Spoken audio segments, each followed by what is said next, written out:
this video we will show you how to use the patient-specific motion in Dental System.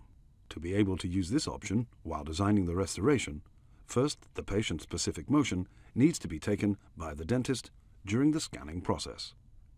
When the case arrives from Trios, proceed as usual. Accept the case and move to the designing stage.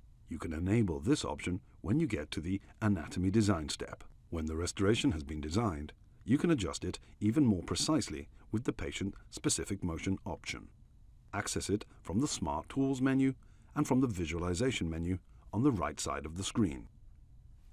To enable it, choose this option from the drop-down menu in the Smart Tools. Press the play button. See the movement of the jaws, which was registered by the dentist. Now you can see the contact points that have been recorded during the scanning process. The hard contacts have been marked with a yellow color. Adapt the design to the registered contacts with minimum thickness accordingly by pressing the Adapt Design button. You can now proceed further, save the design and send it for manufacturing.